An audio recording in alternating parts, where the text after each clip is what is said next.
Isaías 53 é leitura obrigatória quando falamos de Páscoa.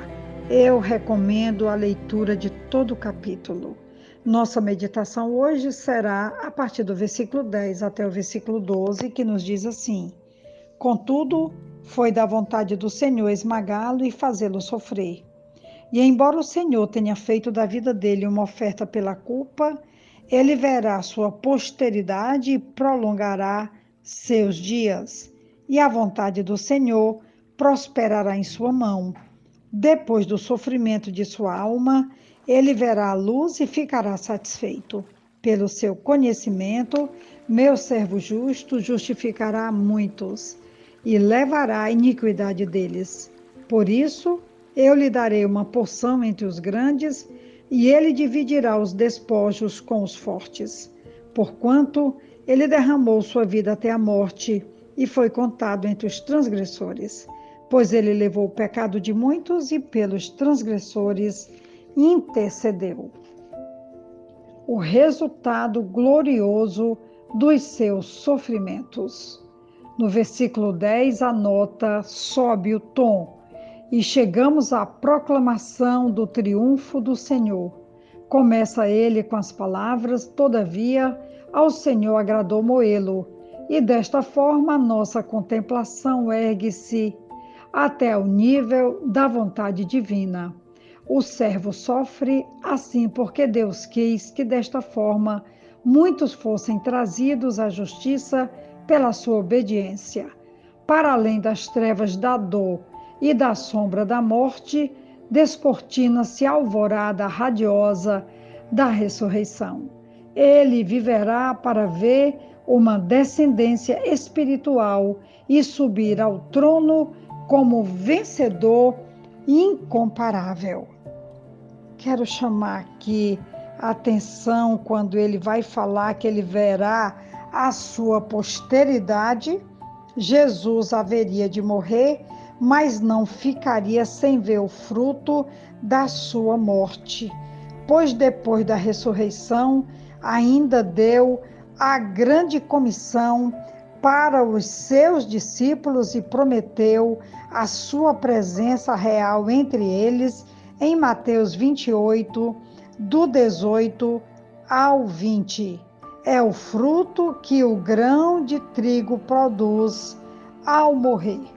Quero chamar aqui particular atenção sobre essa convocação desse fruto que Jesus realmente vai produzir por conta da sua morte, quando ele levanta uma nova igreja com uma nova roupagem, com homens que foram chamados, separados, preparados e enviados, e assim esse fruto não ficou só ali, esse fruto continuou através das gerações, chegando até nós, porque o fruto da morte de Jesus e da sua ressurreição deixa fruto para a humanidade inteira, em todas as gerações até a sua segunda volta.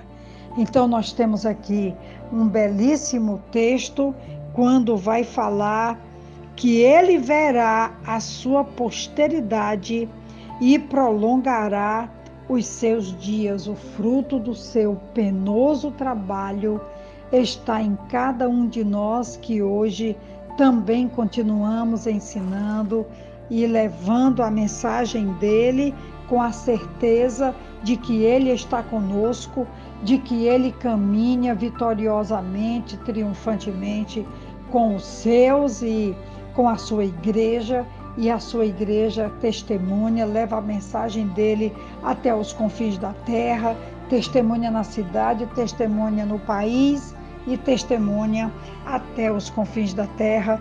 E esse é o fruto do penoso trabalho de Jesus, quando a sua igreja atuante, vitoriosa, gloriosa, ela atua, ela trabalha, ela testemunha e ela leva essa incumbência, essa responsabilidade que temos de levar a mensagem até os confins da terra, o que tem sido feito geração após geração até a volta de Jesus.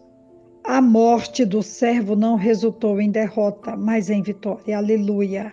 Aquele que morreu voltaria a viver. O servo completou sua missão com sucesso.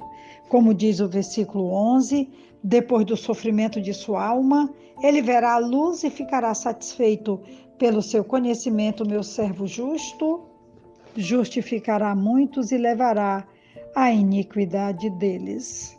Depois que a batalha tiver sido vencida, receberá os espólios dessa vitória, como diz o versículo 12.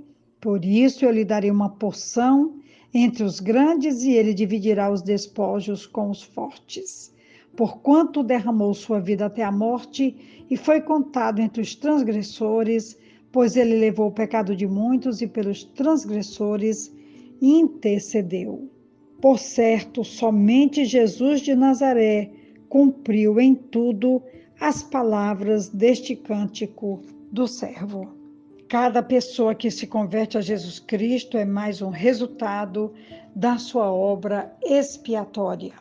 E o texto vai concluir dizendo que ele prolongará os seus dias. Cristo ressuscitado vive por toda a eternidade. Cristo é a nossa Páscoa e hoje, diretamente falando sobre Isaías 53, uma profecia que Isaías predisse 700 anos antes do nascimento de Jesus, e hoje nós podemos celebrar essa profecia completamente realizada, concluída, completa, de alcance de todas as gerações e em todo o mundo.